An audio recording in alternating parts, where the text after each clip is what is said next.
सम्पूर्णमा नमस्कार र वेलकम छ मेरो युट्युब च्यानल इन्भेस्ट विथ मीमा। आज चाहिँ मैले नेप्सेको एनालाइसिस प्लस नेप्सेमा सूचीकृत केही कम्पनी जसको डिभिडेन्ड क्षमता 10 भन्दा माथि छ त्यस्तो कम्पनीहरूको चाहिँ एनालाइसिस गरेर देखाउन गइरहेको छु। यो एउटा निदान्त एजुकेसनल पर्पजको लागि बनाइएको भिडियो हो र यसैका आधारमा तपाईहरुले कुनै पनि ट्रेड र इन्भेस्ट नगर्नु होला है। नेप्सेको चार्टमा गएर हेर्छौं भने नेप्से चाहिँ हाम्रो 2545 देखि 2550 को रिजनमा रहेको राम्रो सपोर्टबाट चाहिँ बाउन्स ब्याक भएको हो भने यो चाहिँ अहिले स्ट्रङली अपार मोमेन्टममा मुभ भइरहेको छ भने लास्ट ट्रेडिङ डे हामीले हेर्छौं भने नेप्से 7.88 अंकले बढेर जसलाई चाहिँ हामीले पर्सेन्टेजमा हेर्ने भने 0.28% ले बढेर 2734.6 मा चाहिँ क्लोज भएको छ है। अब हामीले बोलिन्जर ब्यान्डको पोइन्ट अफ भ्यूबाट हेर्छौं भने प्राइसहरु जुन नेप्से छ जुन 2545 लोअर ब्यान्डदेखि चाहिँ मुभ भएको थियो मिडल ब्यान्ड हुँदै यो चाहिँ अहिले अप्पर ब्यान्डलाई चाहिँ पुश गर्नेतिर गइरहेको छ। ब्यान्डहरु चाहिँ के हुँदैछ त एक्सपान्ड हुँदैछ अथवा ठुलो हुँदैछ खोल्दै गइरहेको छ जसले चाहिँ के इन्डिकेट गर्छ भने मार्केटमा चाहिँ केही मोमेन्टम छ है, मोमेन्टम इन्क्रिज भइरहेछ, भोलाटिलिटी छ है, मार्केट राम्रो छ, ट्रेड गर्न योग्य छ भनेर चाहिँ यसले बुझिन्छ भने अब यो हामीले एमएसिडी हेर्नुहुन्छ भने बुलिश डाइभर्जेन्स छ भने हिस्टोग्रामहरु पनि एकदम कलरफुल प्लस चाहिँ के छ त इन्क्रिजिङ क्रममा छ जुनले चाहिँ स्ट्रङ बुलिश भएको चाहिँ इन्डिकेट गर्छ है।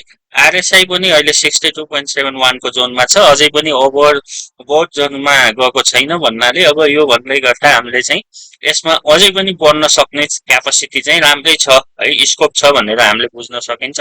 अब यस नेप्सेलाई चाहिँ प्राइस एक्सन पोइन्ट अफ भ्यूबाट हेर्ने भने जब नेप्सेले चाहिँ 2673 को ब्रेकआउट गर्यो अब हाम्रो नेक्स्ट टार्गेट भनेको चाहिँ 2800 सम्मको राख्न सकिन्छ है नेप्सेमा र जब मार्केट चाहिँ 2676 भन्दा तल लाग्न थाल्छ त्यति बेला चाहिँ हामीले प्रॉफिट बुक गर्नुपर्ने हुन्छ है।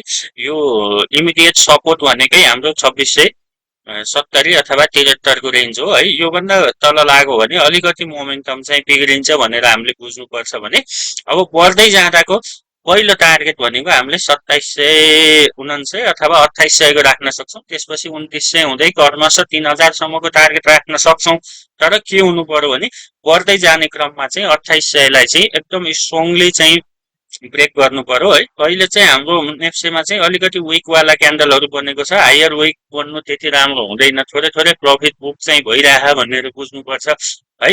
यो रिजनमा अलिकति धेरै प्रॉफिट भएको कम्पनीबाट चाहिँ अलिकति 50% एक्जिट गरेर अथवा धेरै नाफा भएको कम्पनीहरु बेचेर अलिक लोमा है मार्केट चाहिँ 2670 तिर आउन थाल्यो भने त्यति बेला बाइ गर्छु भनेर बस्नुहुन्छ भने पनि ठीक छ। तर अब यति चाहिँ मैले होल्दै गर्छु 2670 बिलो नजाँदासम्म मजाले होल्ड गर्छु र 2800 को टार्गेट राख्छु भन्नुहुन्छ भने पनि त्यो स्ट्र्याटेजी पनि राम्रो छ है त।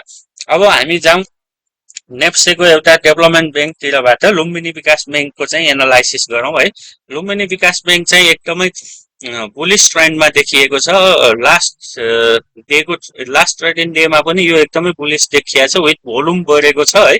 अब यो हामीले हेर्छौं भने बोलिन्जर ब्यान्डको लोअर ब्यान्डबाट सिधै अप्पर ब्यान्डसम्म पुगेको छ है। त्यसपछि अब यसको चाहिँ हामीले एमएसिडी देख्ने भने यहाँ चाहिँ एमएसिडीमा डाइभर्सन देखाएर हिस्टोग्रामहरु पोजिटिभ हुँदै इन्क्रिजिङ क्रममा छ भने अब आरएसआई चाहिँ राम्रो मोमेन्टम दिँदै हायर हाई बनाउँदै अगाडि बढिरहेको छ भनेपछि 70 तिर मुभ गरिरहेको छ। यसलाई पनि हामीले पोजिटिभको रूपमा लिन सक्छौं है। अब यसको चाहिँ हामीले प्राइस एक्सनलाई हेर्छौं भने चाहिँ यसको राम्रो सबैभन्दा सपोर्ट रेसिस्टेन्स भनेको चाहिँ 510 मा छ। यदि यो रेसिस्टेन्सलाई यसले विथ भोल्युम ब्रेक गर्छ भने चाहिँ अबको हाम्रो नेक्स्ट टार्गेट भनेको 550 40 देखि 540 देखि 550 सम्मको हाम्रो नेक्स्ट टार्गेट हुन सक्छ है। यति बेला चाहिँ भोल्युम राम्रो आयो, भोल्युमको साथ रह्यो भने यो टार्गेट चाहिँ यसले एचिभ गराउन सक्छ। अब डाउन ट्रेन्ड आएको बेलामा चाहिँ अब 480 देखि 90 चाहिँ यसको राम्रो सपोर्ट छ है। त्यो रिजनमा आइराख्दा चाहिँ हामीले सपोर्टमा बाइ गर्ने मान्छेहरुले चाहिँ त्यो रिजनमा चाहिँ हामीले बाइ गर्न सकिन्छ। 480 तिर चाहिँ एकदम राम्रो सपोर्ट छ, त्यो रिजनमा आइराख्दा चाहिँ हामीले यसलाई चाहिँ बाइ गर्न सकिन्छ है त। अब माथि गर्दै बढिरहेको बेलामा बाई गर्ने हो भने हामीले 510 माथि विथ भोल्युम ब्रेकआउट गर्छ भने चाहिँ हामीले 550 40देखि 50 को टार्गेट राखेर बाई गर्न चाहिँ सकिन्छ है त। अब हामी अर्को स्टक माउन्टेन इनर्जीमा जाउँ, हाइड्रो सेक्टरबाट है। माउन्टेन इनर्जी पनि एकदमै अफ ट्रेन्डमा भएको स्टक मध्येको एउटा हो है। यसमा चाहिँ एकदम बुलिस मोमेन्टमै देखिरहेको छ। अब प्राइसले चाहिँ अप्पर ब्यान्डलाई चाहिँ पुश गर्न खोजिरहेको देखिन्छ।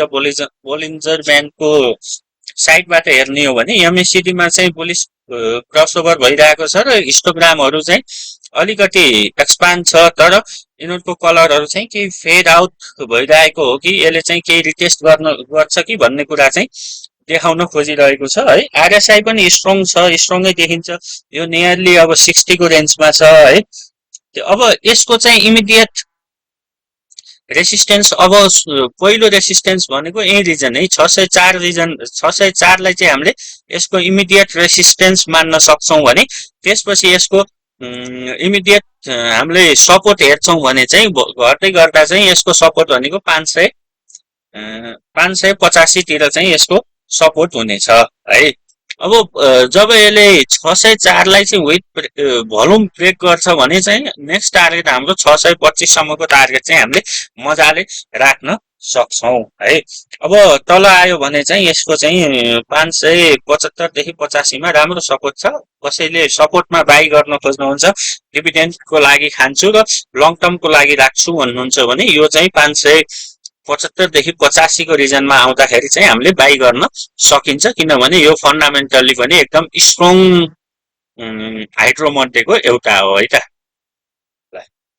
किन भए अर्को ब्रेकआउट पछि जान्छु भन्नुहुन्छ भने चाहिँ 604 को ब्रेकआउट होस् विथ भोल्युम बसोस् है।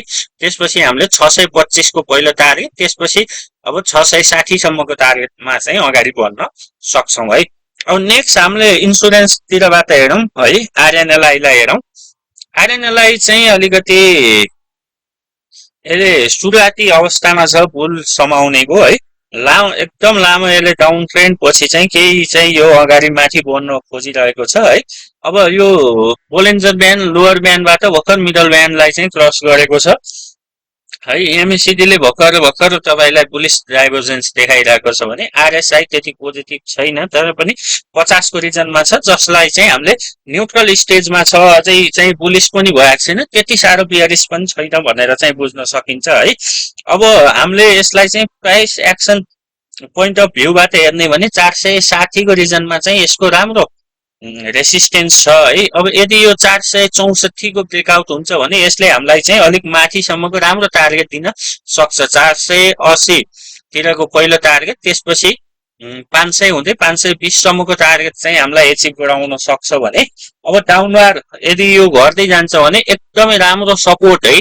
अब कोही मान्छेले चाहिँ लङ टर्म इन्भेस्टमेन्ट गर्छु हैन, पोजिसन ट्रेड लिन्छु भन्ने भने 440 को रिजनमा आइराख्दा 440 को रिजनमा आइराख्दा चाहिँ हामीले बाई गर्न सकिन्छ है। अब यो सपोर्टमा बाई गरेकोले चाहिँ अलिकति हामीलाई राम्रै प्रफिट चाहिँ दिन सक्छ। अथवा हामीले चाहिँ 464 को विथ भोल्युम ब्रेकआउट पछि गइयो भने चाहिँ अलिकति हामीलाई 500 सम्म 520 सम्मको टार्गेट चाहिँ त्यसले एचिभ गराउन सक्छ। हस् त, धन्यवाद है सबैलाई।